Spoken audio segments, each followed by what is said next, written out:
এই আসিয়া দৃশ্য আমরা ভুলে যাব। এই যে মেয়েটা কাতরাতে কাতরাতে মারা গেল আজকে, বেশি দিন সময় লাগবে না, 1 মাস 2 মাস হাইয়েস্ট 3 মাস। এর আগেও বহু ইস্যু আমরা এসেছে ভুলে গেছি, একটার পর একটা এসেছে, একটার পর একটা ভুলে গেছি আমরা। আপনারা দেখে নিয়ে 3 মাসের মধ্যে এই মেয়েটাকে সবাই ভুলে যাবে এবং যাবো ভবিষ্যতে। লিখে নেন আপনারা, এই বাচ্চার কথা কেউ মনে রাখবে না, এই বাচ্চাটার কথা কেউ মনে রাখবে না। 3 মাস পরে, 6 মাস পরে, 1 বছর পরে আরো নতুন ইস্যু আসবে, আরো নতুন পাপ হবে, আরো বড় বড় ঘটনা ঘটবে। এরপরে মানুষ এই বাচ্চাটাকে ভুলে যাবে। এই বাচ্চাটাকে তার মৃত্যু যন্ত্রণা ভুলতে পারবে, তার সম্মানহানি বলতে পারবে, তার পিতামাতাকে বলতে পারবে। এখন প্রশ্ন হচ্ছে, তার পিতাকেও যদি আমরা জিজ্ঞাসা করি, ইসলামে রেপের শাস্তি হচ্ছে মৃত্যুদণ্ড, আর ব্যভিচারের শাস্তি হচ্ছে অর্ধেক কোমর পর্যন্ত পুঁতে পাথর নিক্ষেপ করে হত্যা করা।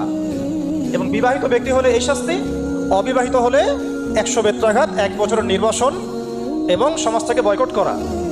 আর ধর্ষণ হলে সরাসরি মৃত্যুদণ্ড। 3 মাস সময় লাগার কথা না, 3 দিনের মধ্যেই করা সম্ভব। এটা শরিয়া আইন, এটা আল্লাহ রাব্বুল আলামিনের শরিয়া বিধান। এখন তারাও কি এটাতে রাজি হবে?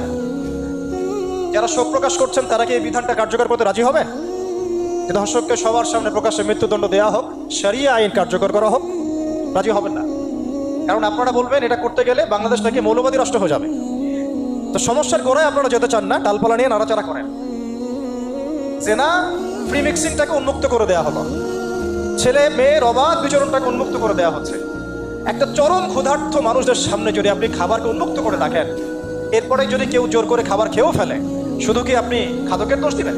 পুরো সিস্টেমটাই দায়ী, পুরো সিস্টেমটাই দায়ী। এখানে আপনি নারী পুরুষকে অবাধ মেলামেশা দিয়েছেন, ফ্রি মিক্সিংয়ে দিয়েছেন, একদম ছোটবেলা থেকেই, স্কুল লাইফ থেকে, কলেজ লাইফ থেকে, ইউনিভার্সিটি লাইফ থেকে, জব সেকশনে, এমনকি রাজনীতি করতে গেলেও কর্পোরেট সেকশনে, ব্যবসায়িক সেকশনে, অফিস আদালতে, সব জায়গায় ফ্রি মিক্সিংকে অবাধভাবে আপনি উন্মুক্ত করে দিয়েছেন, আমরা উন্মুক্ত করে দিয়েছি। এর উপরে ছড়িয়ে দিয়েছি পর্নোগ্রাফি।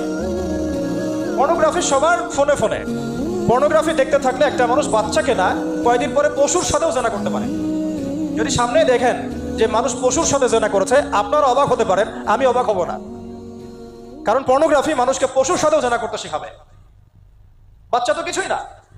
এর উপর আছে বিবাহ বহির্ভূত সম্পর্ক, ব্যভিচার, জিনা, ফ্রি মিক্সিং, ভ্যালেন্টাইন্স ডে এর মতো দিবসগুলো পালন করে ছেলে মেয়ের অবাধ মেলামেশা। আর এই জেনাগুলোকে আমরা বলছি কাছে আসার গল্প, যেখানে ওর উপরে 100 বেত্রাঘাতের শাস্তি অলরেডি মজুদ হয়ে গেছে। আর কতগুলো যে জেনা হয়েছে এটা তো আল্লাহ পাক ভালো জানেন। একটা দুইটা তো করে নাই, একটার পর একটা চেঞ্জ করেছে। বিবাহিত ব্যক্তি পর্যন্ত অন্যের স্ত্রীর সাথে জেনা করেছে। আর এটা তো ধর্ম তো অনেক বড় বিষয়, ধর্ম তো অনেক বড় বিষয়। এটা তো একটা মানবতা বিরোধী অপরাধ, এটা তো একটা মানবতা বিরোধী অপরাধ।